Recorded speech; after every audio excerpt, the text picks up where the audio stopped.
Dieu. Parce que des fois, moi, je me pose la question, si je n'avais pas connu Dieu, qu'est-ce que je serais devenu? Parce que moi, je trouve du plaisir dans Dieu. Donc mon plaisir par rapport à Dieu ne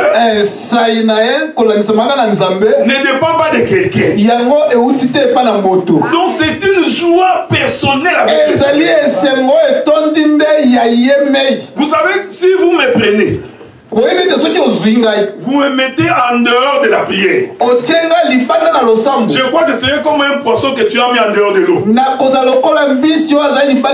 Parce qu'il n'y a que la vie de la prière qui me fait vivre. Et je comprends que c'est Dieu qui est la source de toutes choses.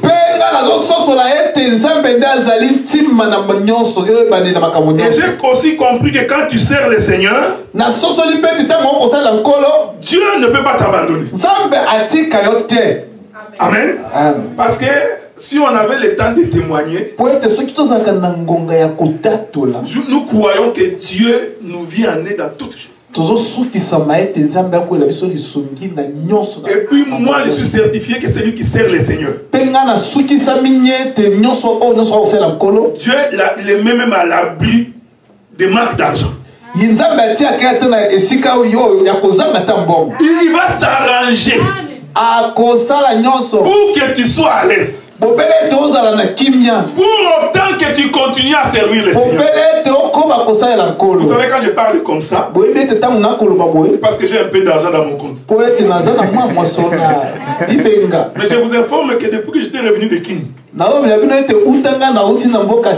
j'ai passé des moments très difficiles. Ça je vous dis, ça je vous l'ai dit aujourd'hui. Donc il y avait même de l'argent qui manquait dans mon compte. Mais j'ai continué à servir Dieu avec ce que j'avais. Mais Dieu a ouvert une porte. Donc mon compte là a l'argent. Est-ce que vous voyez? D'ailleurs, je crois que dans les jours qui viennent aussi, Dieu nous fera encore grâce. Parce que j'ai parlé avec mon épouse aujourd'hui dans la voiture. Là.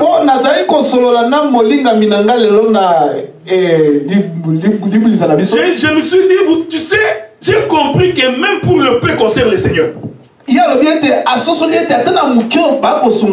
Dieu ouvre toujours des portes quelque part pour qu'on ne puisse pas manquer. C'est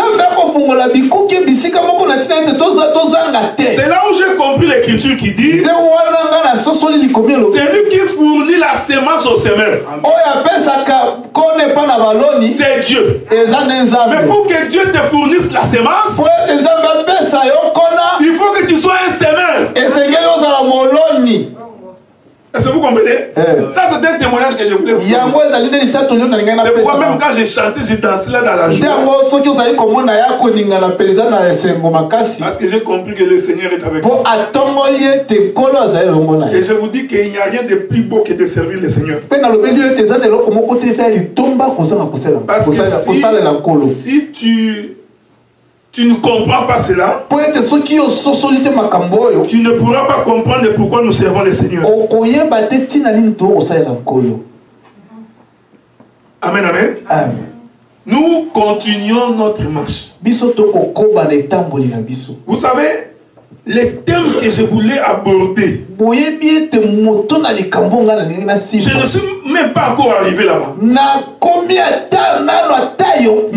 Parce que je me rends compte que pour arriver là-bas,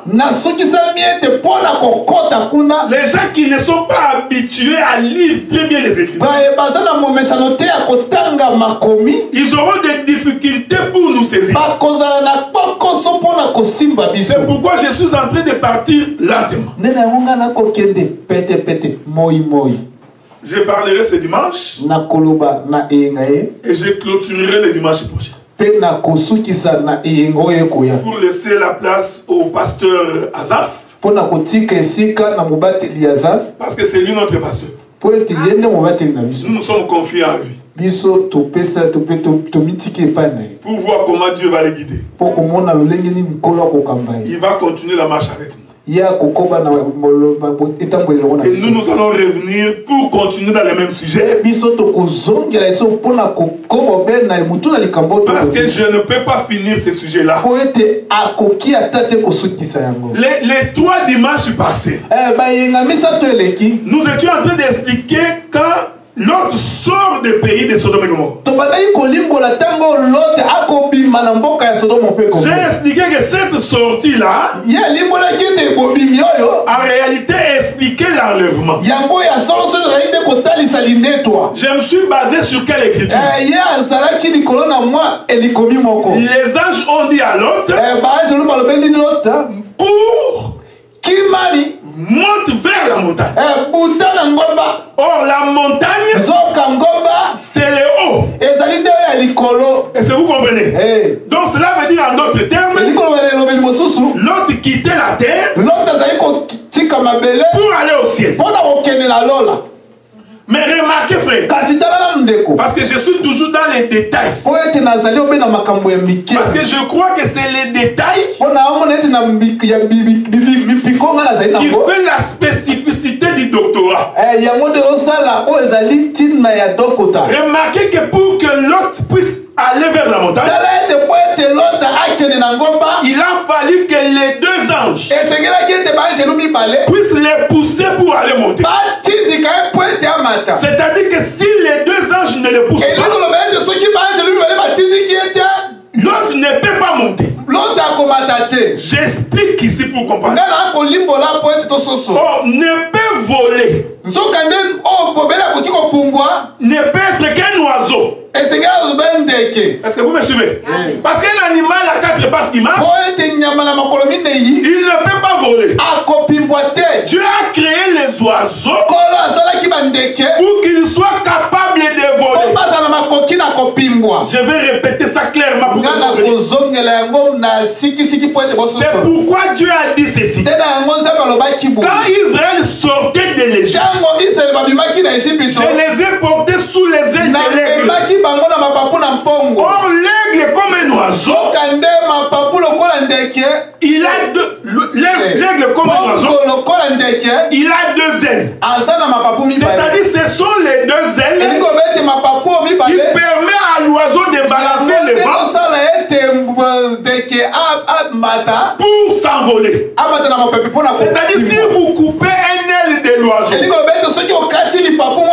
l'oiseau ne peut pas voler. Est-ce que vous me suivez frère? C'est très important. Voilà pourquoi, pour que l'autre monte à la montagne, il a fallu la présence de ces 2 filles. Suivez-moi maintenant bien. Parce que l'autre, c'était l'oiseau. Mais pour monter, il lui faut les 2 ailes. Donc les 2 filles de l'autre sont les 2 ailes de l'oiseau qui lui permet de voler. Je descends. L'écriture dit ceci dans Hébreu. L'écriture dit ceci. Nous sommes bâtis sur le fondement des apôtres et des prophètes. Est-ce que vous me suivez? C'est-à-dire que pour que l'homme soit un homme construit, un homme accompli, il doit être bâti sur le prophète et les apôtres. Et Christ lui-même étant la pierre angulaire. Donc tout enfant de Dieu, il a pour fondement les ailes des prophètes et les ailes des apôtres. C'est ce qui lui permet, quand l'enlèvement va arriver, ça va lui permettre de voler. Est-ce que vous me suivez? C'est pourquoi les 2 anges qui sont entrés dans la maison de l'autre, en réalité ils représentaient les apôtres et les prophètes. Parce que c'est eux qui ont exhorté l'autre. C'est eux qui ont expliqué à l'autre lui ont donné la capacité de pouvoir sortir. Mais quand ils sont sortis, Dieu, en faisant cela, il séparait l'autre avec le monde. C'est ici que je voudrais rester pour que nous comprenions les choses de Dieu. Parce qu'hier nous étions à Montréal. J'ai expliqué aux frères que l'évangile va d'abord consister à nous séparer du monde. Pour que Dieu commence à travailler sur quelqu'un, il faut d'abord l'homme comprenne pourquoi il a cru au Seigneur.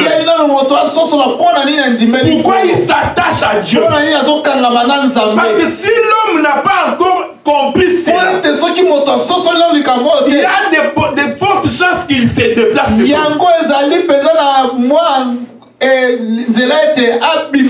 donc c'est pourquoi le travail de Dieu, c'est d'abord de créer l'attachement à l'homme à lui-même. Que l'homme puisse comprendre que sans Dieu, il ne peut rien faire. De telle sorte que s'il ne peut pas servir Dieu, il ne peut pas être en paix. Parce que c'est la chose que Dieu a mis en lui. Maintenant remarquez frère, je vous avais dit dimanche passé qu'il y avait 10 vierges qui attendaient un seul homme. Suivez-moi maintenant. 10 femmes qui attendaient un seul homme. Mais pourquoi 10 femmes? Parce que la Bible dit, elles étaient vierges, elles avaient des lampes, et elles avaient de l'huile. Je suis en train de préciser que c'est une parabole. Est-ce que vous comprenez? Ce n'est pas qu'il y avait 10 femmes comme ça qui attendaient. Non, le royaume des cieux est semblable à 10 vierges qui attendent un seul homme. Maintenant la Bible dit ceci. Un jour, l'Éternel appelle Moïse au sommet de la montagne. Il dit à Moïse, je vais te donner les commandements. Suivez-moi mes amis. Dieu a donné à Moïse 10 commandements. Il y avait une table. Dieu a écrit lui-même 10 commandements. Il prend cette table. Il lui donne à Moïse. Moïse descend avec la table. Il présente au peuple 10 commandements. Il dit, si vous voulez marcher avec Dieu, est-ce que vous me suivez frère? Si vous voulez que Dieu soit votre Dieu, si vous voulez appartenir à Dieu, voici la marche à suivre. C'est-à-dire par les 10 commandements, j'ai fait une alliance avec vous. De telle sorte que si tu brises un des commandements, en réalité tu as offensé Dieu. Or, écoutez frère, Israël qui reçoit le commandement au nombre de 10, c'était une femme. Amen. On va lire une écriture. Ils ont une écriture.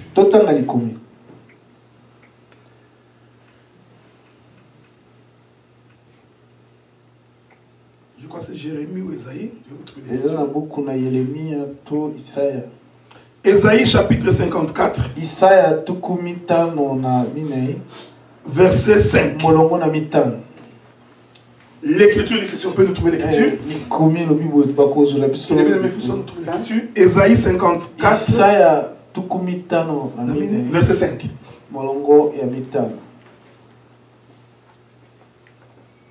Verset 5. Regardez, nous lisons. Car celui qui t'a fait est ton époux. L'éternel des armées est son nom. Ton rédempteur est le Saint d'Israël. Il se nomme Dieu de toute la terre. Ajoute-moi une autre écriture. Toujours Esaïe 62 verset 4. 62 verset 4. Nous lisons. On te nommera plus délaissé.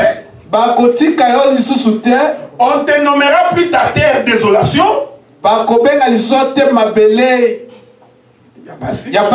Mais on t'appellera.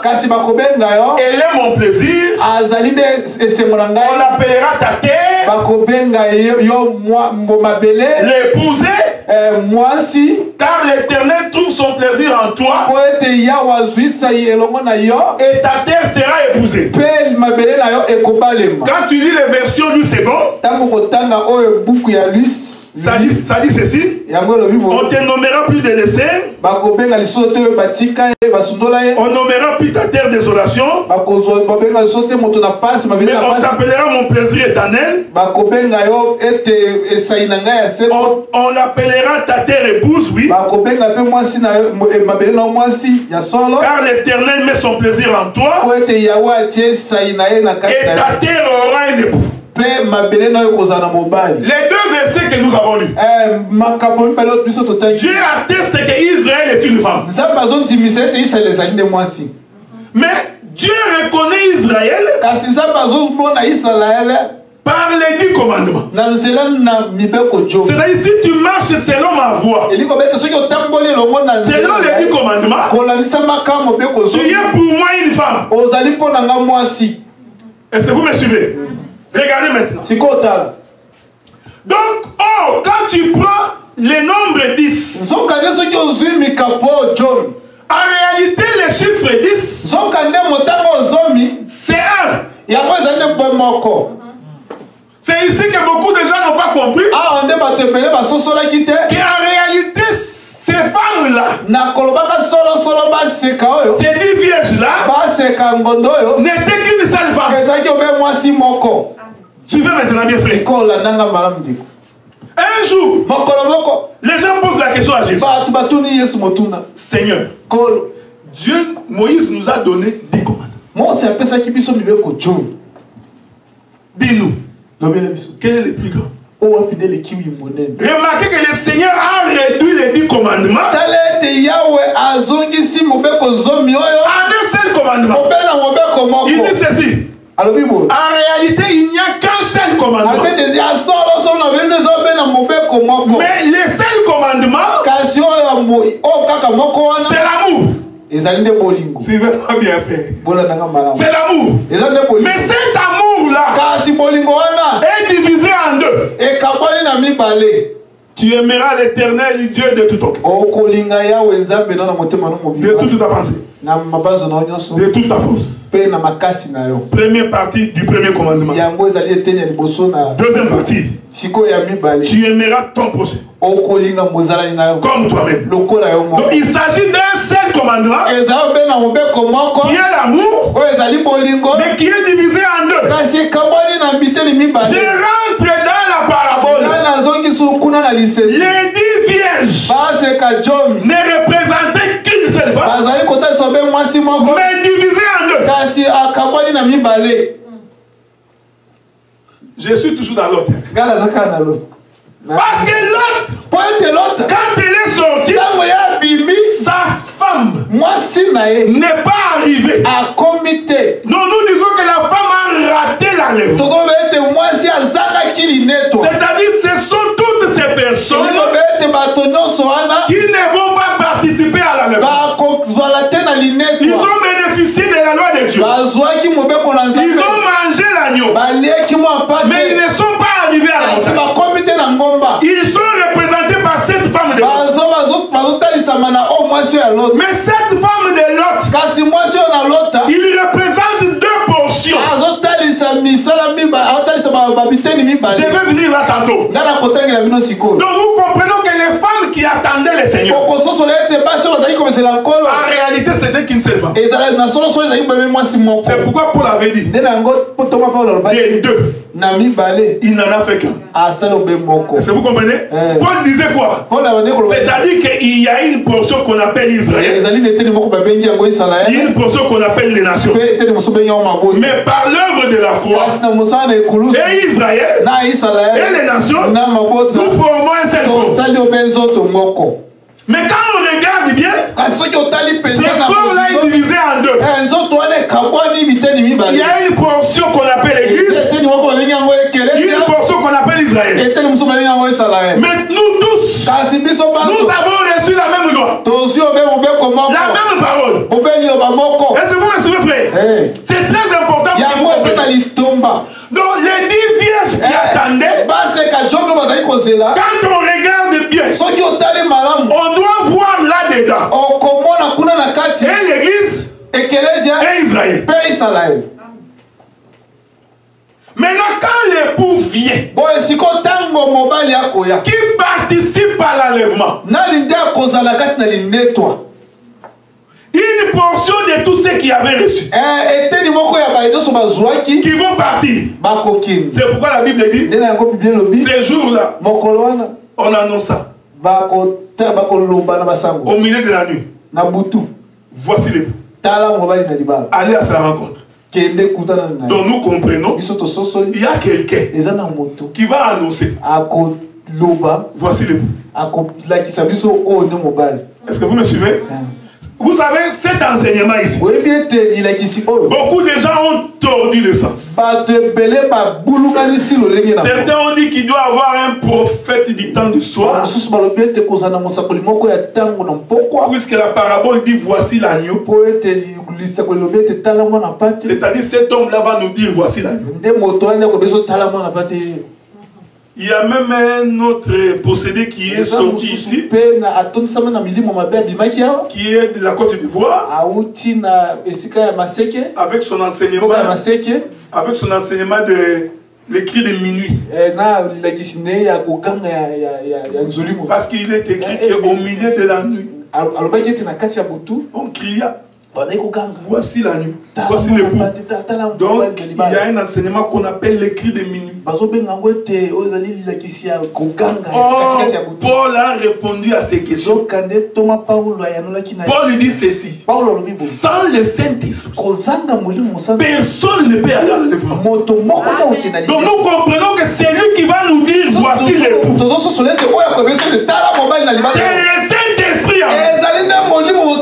Voilà pourquoi Jésus leur avait dit, encore un peu de temps, les gens ne me verront pas, mais vous me verrez, parce que je serai en vous, et le Saint-Esprit en nous nous enseigne toutes choses. J'ai toujours dit ceci, frère. Les jours où le Seigneur viendra ne peut pas nous surprendre. Il ne faut pas lire la Bible comme tu lis. Non, le jour du Seigneur sera comme un voleur. Mais écoutez ce que Dieu dit. Pendant la nuit, vous veillez. Parce que le voleur, quand il vient, il ne vient voler que ceux qui dorment. Est-ce que vous me suivez? Cette chose-là est très prophétique. J'en donnerai les versets le dimanche prochain. Parce que Paul dit que ces jours-là ne nous surprendra pas. Ça va surprendre ceux qui n'ont pas l'espérance. Parce que déjà la parabole nous dit, on dit aux vierges, voici l'époux. C'est-à-dire que l'épouse, on lui dira, voici l'époux. Donc il ne sera pas surpris. Mais les gens du dehors, comme ils dorment, ça va leur surprendre. Je vais donner un témoignage. Israël savait qu'il sortait en Égypte. Est-ce que vous voyez ça? Israël n'ignorait pas. Ce sont les Égyptiens qui ignorent. ignoré. Mais Israël savait. Pendant que nous mangeons l'agneau, nous allons sortir bientôt. Voilà pourquoi un véritable enfant de Dieu doit avoir l'enseignement qui lui permet de se préparer pour partir. Pour que ces jours-là ne puissent pas les surprendre. Voilà pourquoi quand on cria, voici l'époux, celle qui était prête est partie. Ah, nous comprenons qu'il y en avait d'autres qui étaient distraites. Est-ce que vous comprenez? Donc il y a une partie qui va partir. Mais quelle est la partie qui part? C'est la partie qui avait suffisamment de l'huile dans la lampe. Je suis en train en même temps de répondre à la question du frère Patrice. C'est-à-dire que les gens qui participeront à l'enlèvement, ce sont des gens qui auront suffisamment de l'huile dans leur lampe. Parce que l'écriture dit, les autres qui sont restés, ils avaient un peu d'huile qui ne les permettait pas de rester éclairés jusqu'à ce que le parce que nous comprenons que ça prend du temps pour que l'époux arrive. Mais pour que tu résistes avant que l'époux n'arrive, il faut que ta lampe soit remplie de l'huile. Parce que c'est l'huile qui donne la lumière à la lampe. Est-ce que vous me suivez? Sans lui, tu ne peux pas participer à l'enlèvement. La Bible dit ceci. Gédéon, il voulait prendre une ville en possession. Regardez ce combat-là. Vous savez que les gens se battent avec des lances et des flèches. Mais ces jours-là, Dieu dit, vous allez tous prendre une cruche. Vous allez mettre un lambeau d'habits à l'intérieur. Vous mettrez de l'huile et la lumière va être allumée dans la cruche. Est-ce que vous me suivez? Maintenant, pour prendre la ville, tout ce que vous allez faire, c'est seulement de briser la cruche. Dès que vous brisez la cruche, vous entrez dans la ville. Oh, Jérémie dit, nous sommes l'argile entre les mains du potier. Parce que la cruche, c'est le potier qui a fait une cruche. Je vais expliquer ça clairement. Pour avoir une cruche, il faut avoir de l'eau. Tu mélanges avec la poussière. Ça fait la boue qui te permet de donner la forme. Est-ce que vous voyez la création d'Adam? C'est ça la création d'Adam. Il était poussière. On mélange de l'eau. On fait la boue. On donne la forme. Mais Dieu a dit, vous prendrez une cruche. Mais dans cette cruche, il faut qu'il y ait la lumière. Dieu forme Adam, il finit de former la cruche, il souffle à l'intérieur. C'est-à-dire Dieu met la lumière dans un corps. C'est pour dire que tout enfant de Dieu, même quand il a un corps charnel, qui est l'argile, mais à l'intérieur, il doit y avoir la lumière qui vient par le souffle de l'intérieur. Est-ce que vous comprenez? C'est-à-dire que quand Israël venait avec des cruches, les gens voyaient des cruches, mais ils oubliaient qu'à l'intérieur de cette cruche, il y avait la lumière. Maintenant, pour entrer, il faut que la cruche se brise. Pour que ce qui est à l'intérieur puisse entrer. Paul disait ceci. Le jour où le Seigneur viendra, nous qui sommes vivants, nous allons changer de nature.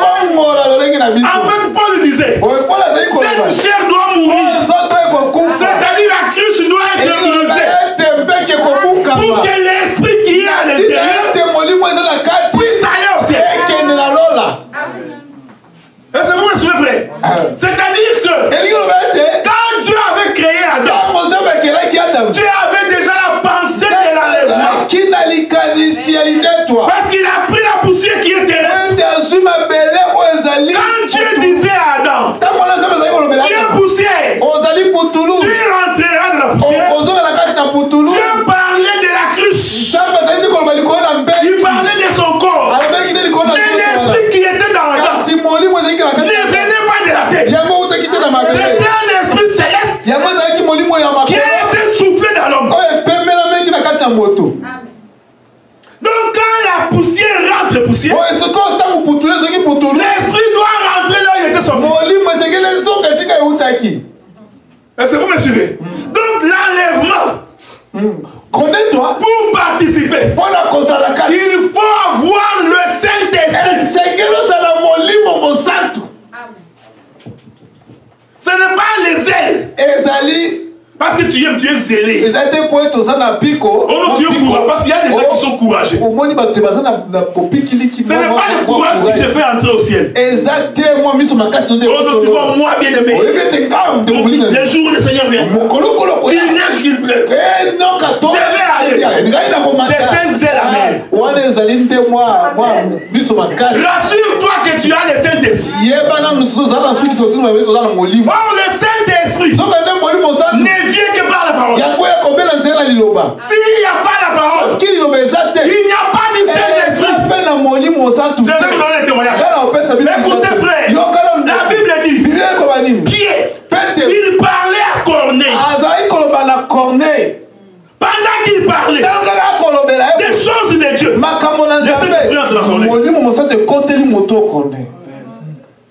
c'est pourquoi Jésus leur avait dit, je parle d'abord, mais attendez, le Saint-Esprit viendra.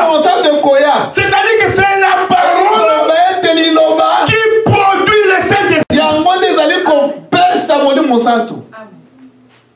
Donc le Saint-Esprit, ce n'est pas le fait de trembler. Non, non, il faut que tu sois sûr que la parole que tu écoutes doit produire en toi la vie de l'éternité. Oh, cette vie de l'éternité, c'est ça l'Esprit de Dieu dans l'homme. C'est pourquoi ces femmes-là avaient la lampe et allumée. Oh, ce qui fait que la lampe reste allumée, c'est l'huile. C'est-à-dire si l'huile baisse, la lumière ne peut plus être. Voilà pourquoi, frère, le diable, tous les combats qu'il fait, c'est empêcher les hommes d'écouter la vraie parole. Parce qu'il sait que la parole que tu écoutes doit produire en toi la vie de sainteté. Ça produira en toi le Saint-Esprit. Maintenant, tous les combats du diable, c'est de t'empêcher d'écouter la vraie parole. Parce qu'il sait que dès que tu n'écoutes pas la vraie, ainsi tu ne peux pas participer à l'enlèvement. Donc ces jours-là pour prendre la ville, ils ont tout simplement brisé la cruche. Oh, ce mouvement-là, c'est un mouvement prophétique. Pour dire ceci, pour aller au ciel, la chair doit mourir. Mais l'esprit, c'est ça Dieu. Suivez-moi frère. L'Écriture dit, la fille aînée a dit ceci. Notre père est devenu vieux. Parce que c'est ici que je suis en train d'introduire. Pour expliquer la vieillesse ici.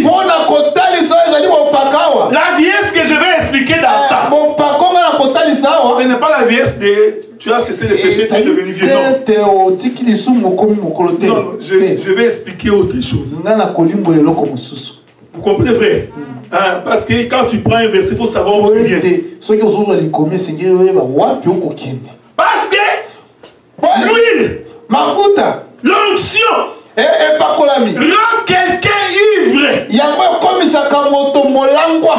Suivez-moi bien. C'est-à-dire que l'huile, c'est le vin. Regardez, ils sont restés dans la chambre haute. Ils étaient 120. La Bible dit qu'il y a eu un vent qui a soufflé. Pendant que le vent souffle sur la tête de chaque disciple, on a vu des lumières. Est-ce que vous me suivez? J'adore ça, frère. C'est-à-dire, si tu regardais les disciples, c'était des hommes de la chair.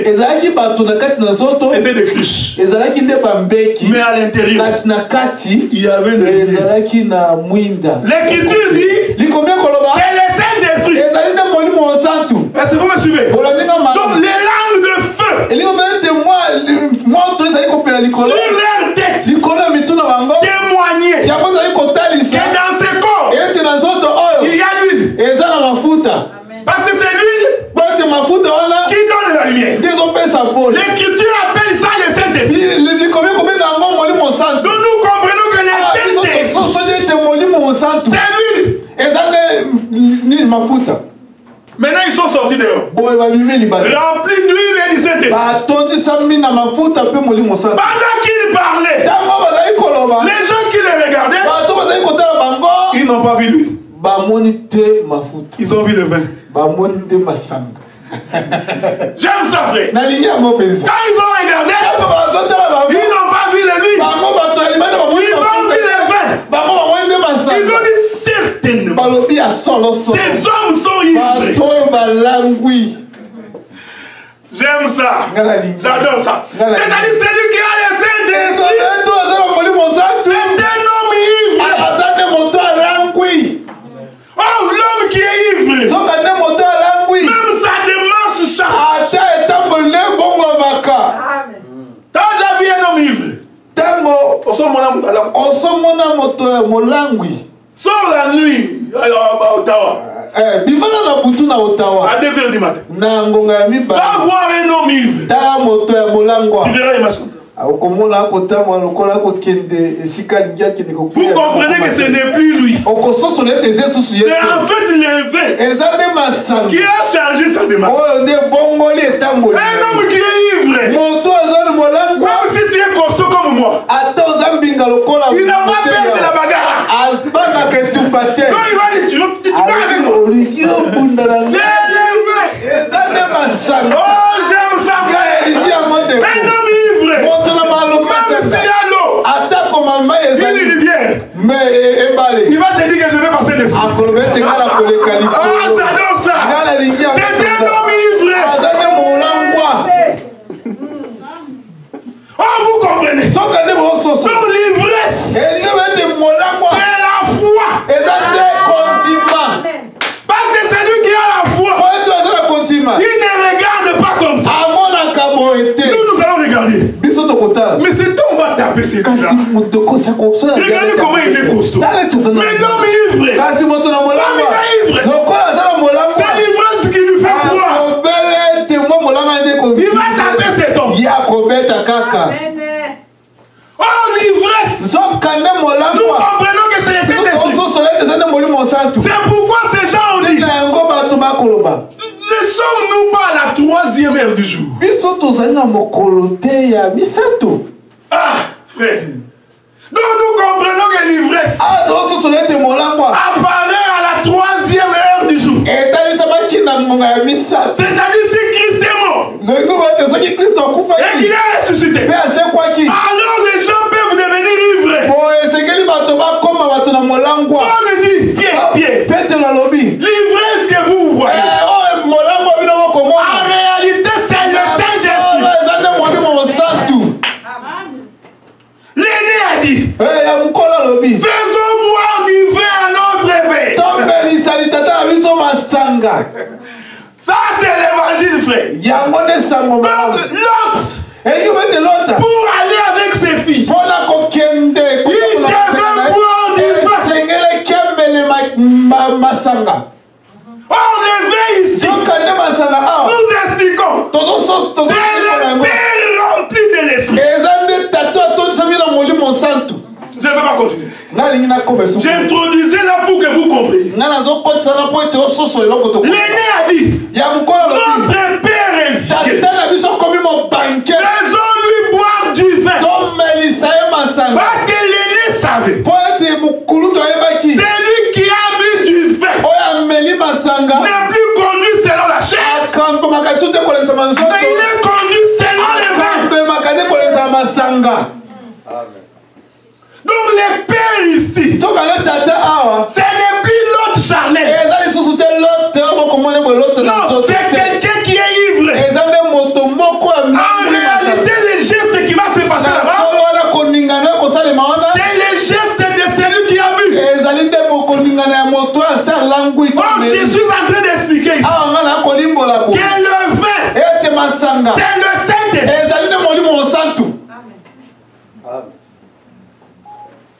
Est-ce que vous comprenez? Parce que quand quelqu'un est ivre,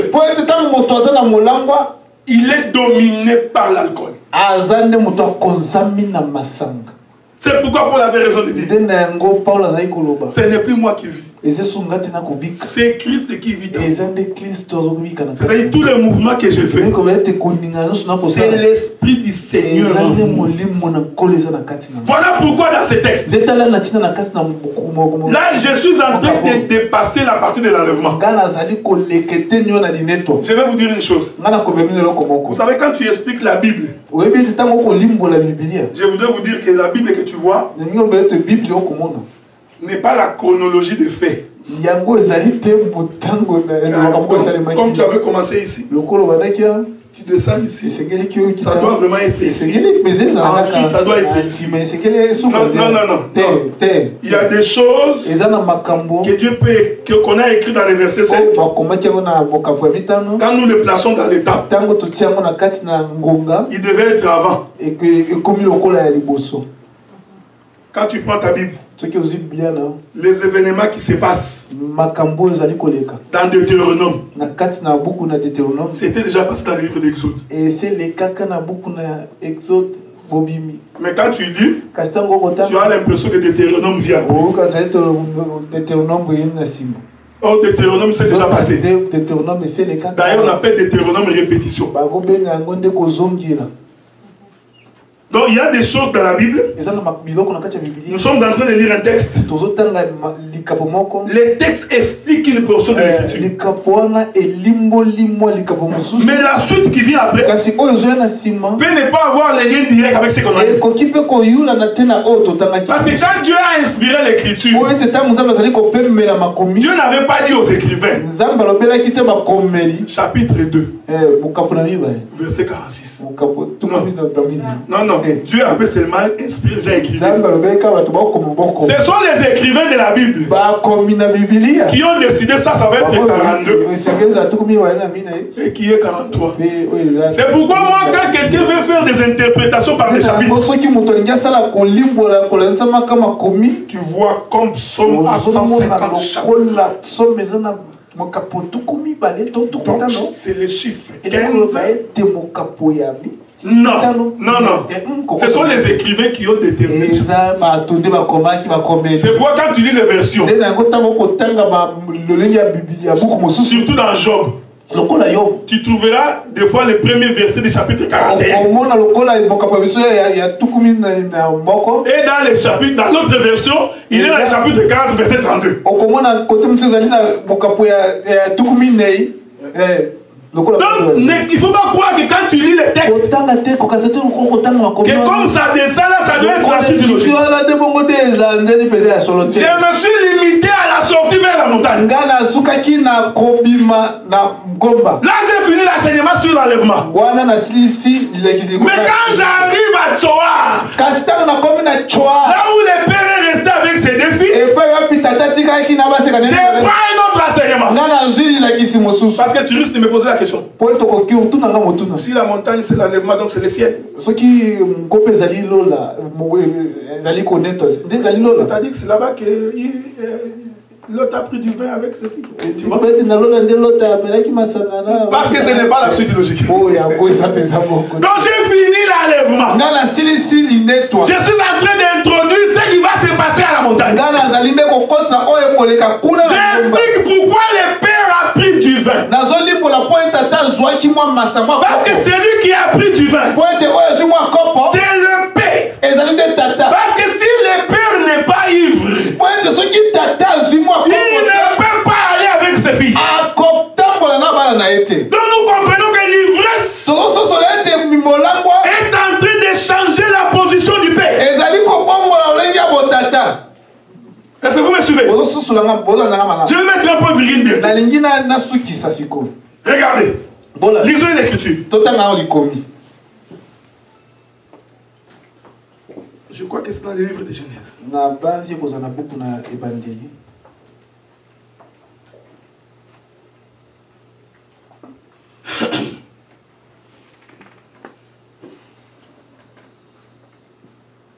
Non, Deutéronome. Deutéronome chapitre 33. Le verset 20.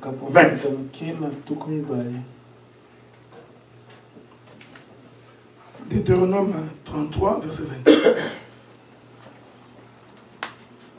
Voici l'écriture. Ça, c'était au jour du prophète Moïse. Parce que je vous informe, Jacob a béni ses enfants. Moïse aussi, quand il est arrivé, il a aussi béni les mêmes enfants déjà. Ici, je suis dans la bénédiction de Moïse. Il dit ceci. Et Gad, il dit, béni soit celui qui élargit Gad. Il habite comme une lionne. Il déchire le bras. Même les sommets de la tête. Il y a une écriture que je cherche encore. Prenez-moi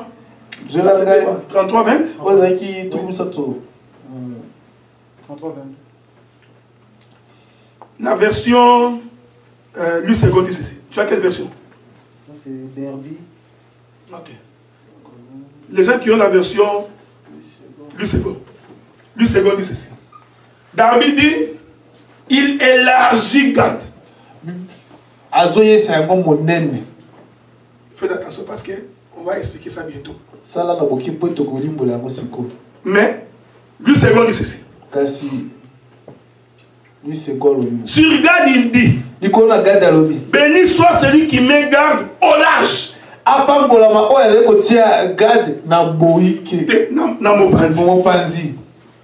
Est-ce que vous me suivez? David dit, il élargit Gad. Alors que lui second dit, il met large au large.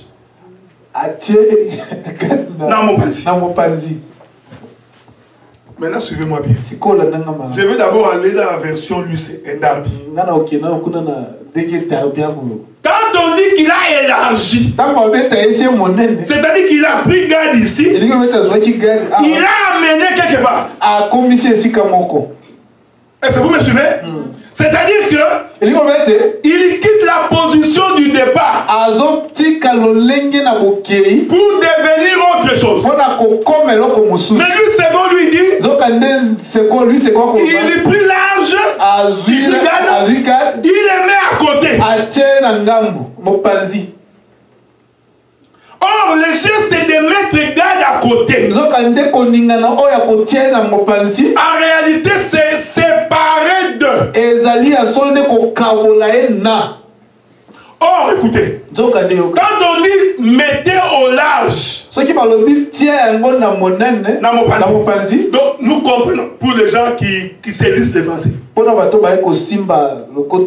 on parle de large, c'est toujours par rapport aux eaux.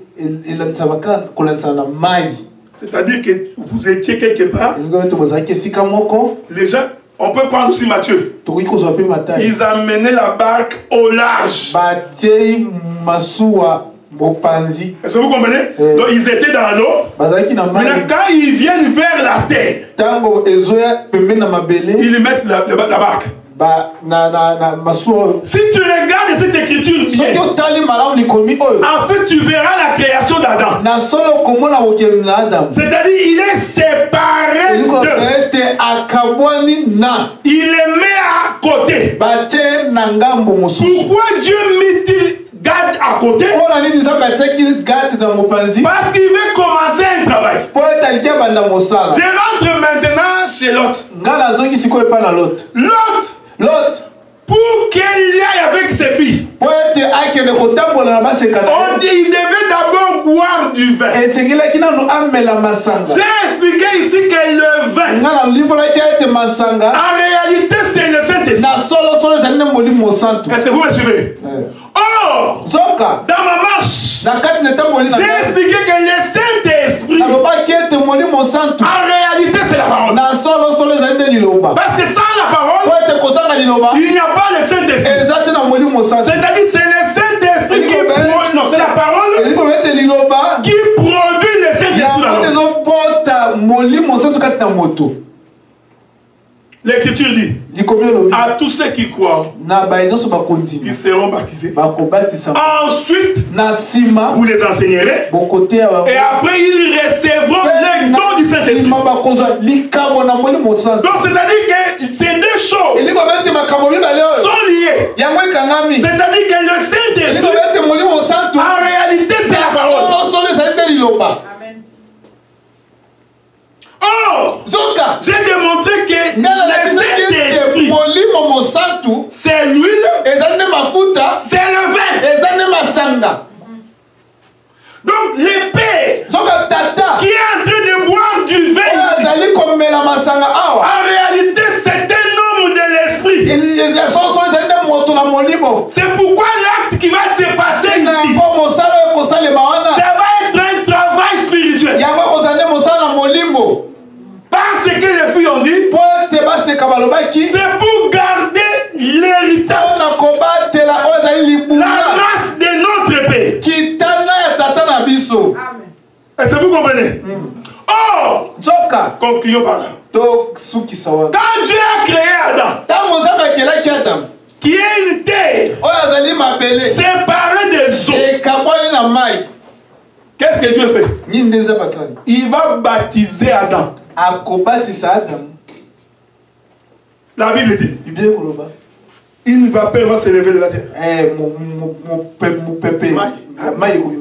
Et ça va arroser la surface du sol. Est-ce que vous comprenez ce que je dis? C'est-à-dire Adam qui était une poussière, il reçoit l'eau pour avoir la forme. Or, cette eau-là qui descend dans Adam, en réalité, c'est l'Esprit du Seigneur. C'est le Saint-Esprit dans l'homme. C'est pourquoi, dès qu'Adam se met debout, tout ce qu'il fait, en réalité, c'est le souffle de l'Éternel qui était Adam. C'est-à-dire que tout ce qu'Adam produit, c'est le travail de ce qui est en lui. Est-ce que vous me suivez? C'est pour dire ceci pour finir. Que lorsqu'ils sont arrivés à Tsoa, les enfants ont dit, nous voulons préserver la race de notre. Mais pour avoir la race du père, le papa doit être ivre. En d'autres termes, la race qu'on voulait préserver, c'est la race qui provient du vin. Parce que c'est le vin qui fait que le père va avec les filles pour donner naissance. Écoutez maintenant. Adam était le père d'Ève. Est-ce que vous me suivez? Parce que Ève était sortie de ses entrailles. En d'autres termes, Ève, c'est la fille d'Adam. Donc Adam, il est le père d'Ève. Ève. Quand Adam regarde Ève, il ne voit plus Ève comme son enfant. Il dit, l'os de maison, chair de la chair, on l'appellera femme. Est-ce que vous me suivez, frère? C'est-à-dire la fille est devenue la femme. Dieu est en train d'opérer les mystères. C'est pourquoi un jour Jésus regarde les disciples. Il dit, petits enfants. Quand Dieu dit ça, les disciples sont ses enfants. Il dit, je ne vous laisserai pas orphelins. Pourquoi il dit que je ne vous laisserai pas orphelins? Il voulait dire que je suis le Père. Mais un jour, on lui pose la question. Pourquoi tes disciples ne gênent pas? Jésus change de langage. Il dit le jour où l'époux va les être enlevé, alors il est généreux. Quand Jésus dit l'époux, il considère que les disciples sont une épouse. Est-ce que vous suivez? Ici il est le père, mais ici il est l'époux. Mais pour le même peuple, c'est ce qui se passe à la montagne. C'était des filles, mais quand ils vont vers le père, ils ne vont pas comme des filles. Parce que ne peut entrer dans la chambre du père. C'est seulement sa femme. Donc quand les filles vont entrer dans cette chambre, ils n'entrent pas comme les filles. Ils entrent comme une femme. On va mettre un peu de là. Parce que nous allons expliquer pourquoi il y a eu deux descendants. Pourquoi il y a eu les Ammonites et les Moabites. Pourquoi Ruth la Moabite est l'ancêtre de Jésus. Parce que l'histoire a commencé là. Que le Seigneur te bénisse.